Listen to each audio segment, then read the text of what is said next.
Hi guys, welcome back to my channel. Thank you so much for clicking this video. This video was supposed to get put out yesterday, but I went and had some lunch with some coworkers and we ended up literally getting back at dinner time. So I was like, I'll just put it off till tomorrow, which is today. Then I wake up this morning and I see two other creators have done videos about cancel culture. And I'm like, oh my gosh, now it's gonna look like I'm piggybacking off that, and I'm not. This is totally something else. This is a whole nother, I think, take on cancel culture. So I just wanted to put it out there, like, this video has nothing to do with anything that's going on. This is just my take on cancel culture. So if you look up the Google search in the Google, what it means, what cancel culture means, and you Google it, it says that cancel culture is a form of ostracism in which someone is thrown out of a social or professional circle, whether it be online, on social media, or in person. The notion of cancel culture is a variant on the term call-out culture and constitutes a form of boycotting or shunning involving an individual, often a celebrity, who is deemed to have acted or spoken in a questionable or controversial manner. So, should people's actions have consequences? Yeah, of course. Yeah, I would say so. Let me know what you guys think. If so, what should those consequences be? What is the goal of cancel culture? So to me, the goal of cancel culture and what it's intended to do is to hold others accountable. So to take a time out, to evaluate what they're doing wrong, and to, educate, to grow, and to become a better human. That is my ideal of what cancel culture is. Or, take an accountability culture. Let me know what you guys think. Are those two different things? Let me know. So let's talk about some cases of people who have been canceled. So cancel culture has been around from the very beginning. Some would even say cancel culture was around in Jesus's time, if you're a believer. Also, cancel culture was around the Salem witch hunt. Am I right? One person make an accusation and then it just goes bonkers from there. So I want to read you guys something. I thought this article was very interesting, and it talks about different forms of cancel cultures through the years. So in 1938, the House of Representatives went on the largest witch hunt in the history of the United States. They created the House Un-American Act Committee to look into the lives and operations of private citizens, public employees, politicians, and civic organizations that might have communist ties. Using subpoena power to force suspects to appear in front of their committee, one group they went after were Hollywood screenwriters and producers. When they finished, 10 famous writers/directors were blacklisted and never allowed to work in Hollywood again. They were also responsible for the dramatic communist conspiracy trial that sent former State Department official Alger Hiss to prison for 44 months.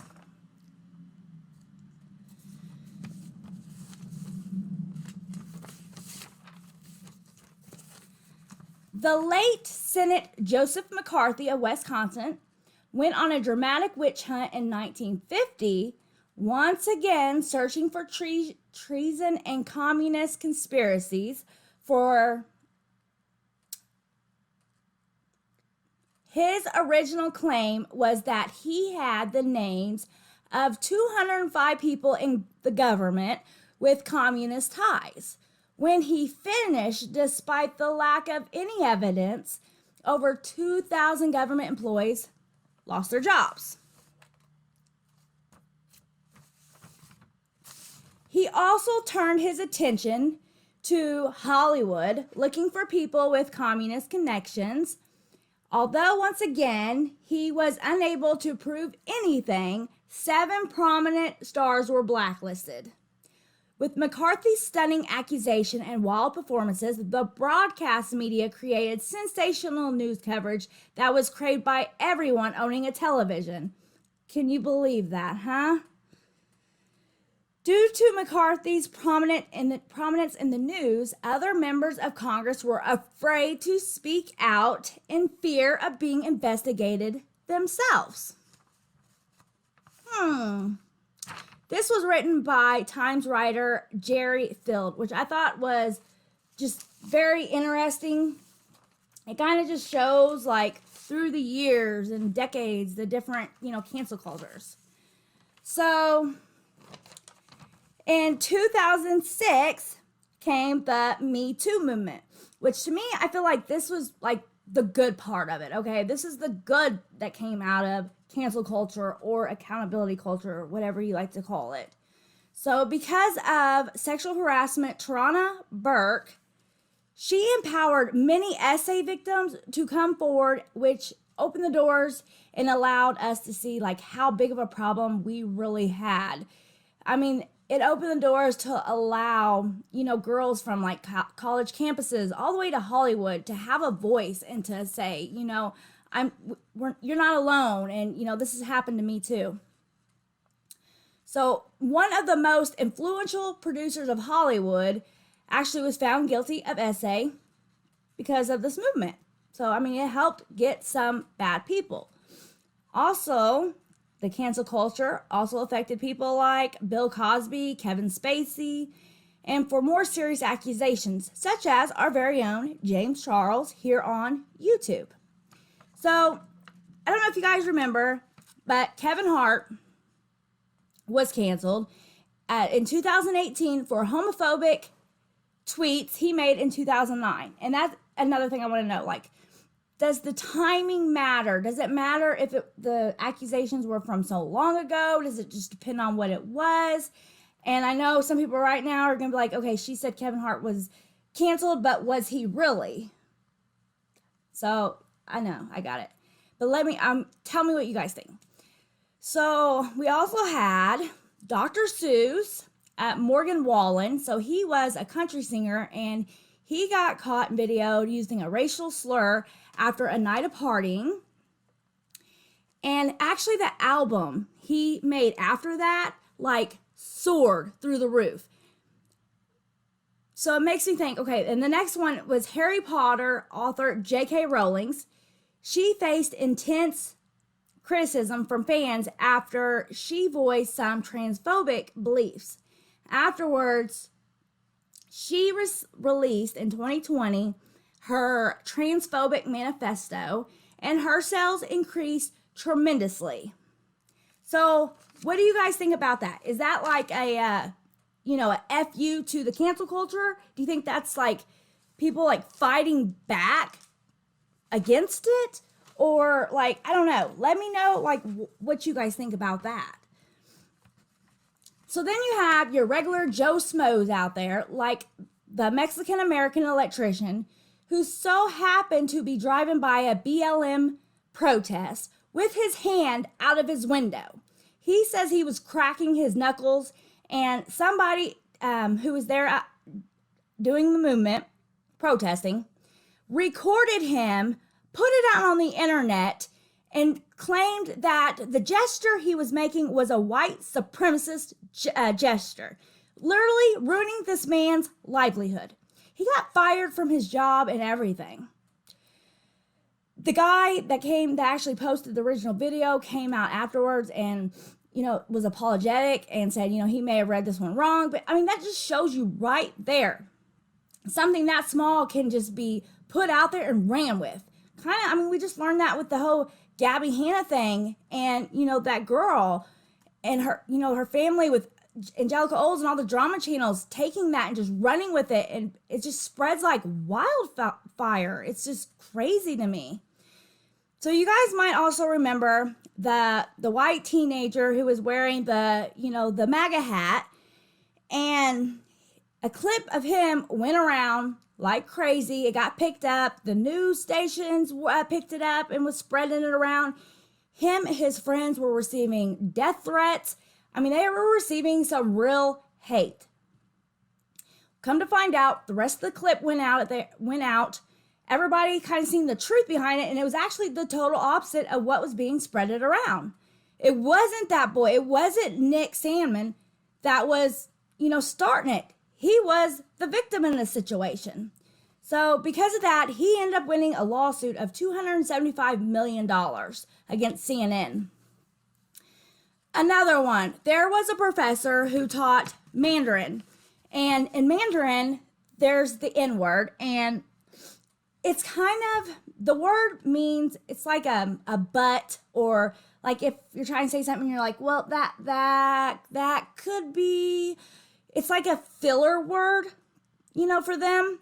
And it's the N-word. It has nothing to do with race whatsoever. But this professor was literally put in the spotlight for being accused of being racist. So I got a question. So should the professor have the same consequences, say, to somebody else who has been accused of more serious accusations? Because it almost seems like everyone that gets part of this cancel culture is like, it's just their feet's held to the fire the same exact way. It don't matter if you're accused of, misspeaking and using a word you shouldn't use, or if you're being accused of being the P word. Like, if it almost is like you're getting the same consequences all around to everyone. But I want to know what you guys think about that. Is cancel culture real? And maybe for those people who are like popular, like have a lot of popularity or a lot of money, maybe it's easier for them to bounce back instead of like, the folks like Gibson's Bakery. So they probably had a lot harder time bouncing back after being wrongfully crucified by their entire community. But it also makes me wonder, if you have like a lot more popularity and money and all that, is it like a further drop from grace? So is it hurt worse? I don't know about that one. So we have taken cancel culture too far, or have we? So should the high school girl who uses the N-word with an A at the end, bragging about getting her driver's license, be denied a future education going further? Okay, yes, no, but then what should her punishment be? Does cancel culture, now here's my question, does cancel culture do what it was intended to do? To hold others accountable and to show this behavior is not acceptable, we will not put up with this? Or is cancel culture a new age witch hunt? I've also noticed it seems like people who just don't care, they're the ones who kind of just keep going on with their, life and whatever they were doing, and they just don't miss a beat. Those who really do care and are apologetic, they're the ones who kind of, I feel like, just disappear in the wind. And it makes me wonder, I know once your name, does it matter how long it goes? I feel like some people think, well, if I just ignore the situation, people will start to forget about it, it will die down, and I'll just continue going with my life. Is that what people are thinking? I don't know. I also know that once your name is tarnished in any way, it doesn't matter if you're cleared of your accusations or not, you are always going to be connected to that accusation that was brought against you. Your name's forever tarnished. So let me know what you guys think below in your take on cancel culture or accountability culture, whatever you might want to call it. And let me know. Give this video a like, comment, or don't like this video, but subscribe. That would be nice. I will see you guys really soon. Take care.